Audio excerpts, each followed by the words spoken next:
अल्हम्दुलिल्लाहि रब्बिल आलमीन वस्सलातु वस्सलामु अला सय्यिदिल मुरसलीन अम्मा बाद फ़ाऊज़ु बिल्लाहि मिनश शैतानिर रजीम बिस्मिल्लाहिर रहमानिर रहीम।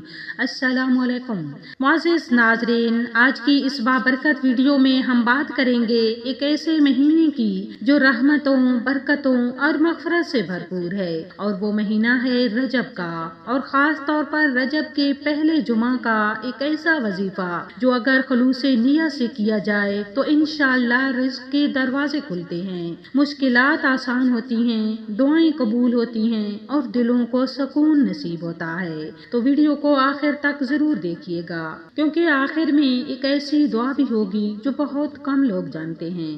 नाजरीन, रजब इस्लामी साल के 4 हुर्मत वाले महीनों में से एक महीना है। अल्लाह तबारक ताला कुरान पाक में फरमाता है, बेशक महीनों की गिनती अल्लाह के नजदीक 12 है और इनमें 4 हुर्मत वाले महीने हैं। उलमा के मुताबिक ये 4 महीने हैं ज़िकादा, ज़ुल्हिज्जा, मुहर्रम और रजब। रजब को शहरुल्लाह भी कहा जाता है, यानी अल्लाह का महीना। इस महीने में नेकी का सवाब कई गुना बढ़ा दिया जाता है, गुनाह से बचने की खास ताकीद की जाती है और इबादत का खास अजर है। हजरत अली रज़ी अल्लाह ताला अन्हुमा फरमाते हैं, रजब ऐसा महीना है जिसमें अल्लाह अपने बंदों पर खास रहमत फरमाता है। नाजरीन, जुमा खुद तमाम दिनों का सरदार है, और जब जुमा रजब के पहले हफ्ते में आ जाए तो ये नूर पुर नूर हो जाता है। उलमाए कराम फरमाते हैं, ये दिन रूहानी तरक्की के लिए बेहतरीन है। इस दिन की दुआ रद्द नहीं होती इंशाअल्लाह। फरिश्ते खास तौर पर दुआ पर आमीन कहते हैं, इसलिए बुजुर्गाने दीन रजब के पहले जुमा को खास वज़ाइफ किया करते थे। तो अब नाजरीन, हम आपको बताने जा रहे हैं रजब के पहले जुमा का बहुत ही ताकतवर और आसान वजीफा, लेकिन कुछ शराइत हैं कि दिल में किसी के लिए बोझ ना हो, रिज़्क़ हलाल हो और नियत सिर्फ अल्लाह के लिए हो।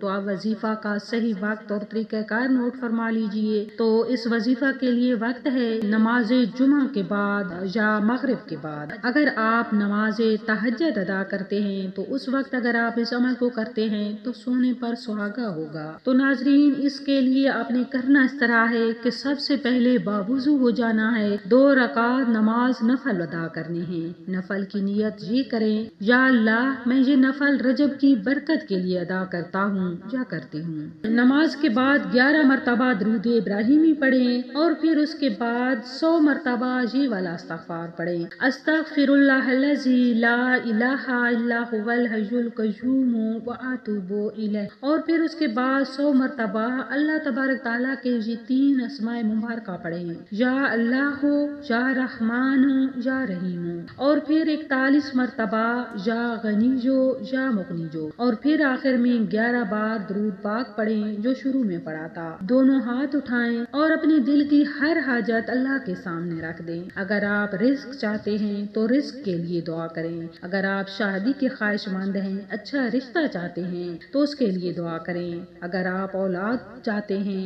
कर्ज से निजात चाहते हैं, या बीमारी या किसी परेशानी का शिकार हैं, तो अल्लाह के हुजूर अपनी दुआ पेश करें, अल्लाह से मांगें। दुश्मन से निजात चाहते हैं तो सच्चे दिल से अल्लाह से दुआ मांगें, इंशाअल्लाह आपकी हर दुआ जरूर कबूल हो। और आखिर में ये दुआ जरूर पढ़ें, या अल्लाह रजब की इस बाबरकत और पहले जुमे के सदके मेरे तमाम जायज कामों को आसान फरमा, और मुझे वहाँ से रिज़्क़ अता फरमा जहाँ से मैं गुमान भी ना करूँ, और मुझे दुनिया और आखिरत में कामयाबी अता फरमा। नाजरीन, जो लोग ये अमल करते हैं उनके दिलों को सुकून मिलता है, रिज़्क़ में बरकत होती है, रुके हुए काम बनते हैं, दुआ में तासीर आ जाती है और अल्लाह पर यकीन मजबूत होता है। लेकिन याद रखें, ये कोई जादू नहीं, ये अल्लाह से ताल्लुक मजबूत करने का जरिया है।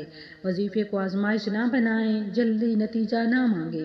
5 वक्त नमाज का एहतमाम करें, गुनाहों से बचने की कोशिश करें। मेरी बहनों और मेरे भाइयों, अगर आपको ये वीडियो फ़ायदेमंद लगी हो तो वीडियो को लाइक करें, दूसरों के साथ शेयर करें और चैनल को सब्सक्राइब करें, ताकि मज़ीद ऐसी बाबरकत वीडियोज़ आप तक पहुँचती रहें। अल्लाह ताला हमें रजब, शोबान और रमज़ान की कामिल बरकतें नसीब फरमाए, आमीन।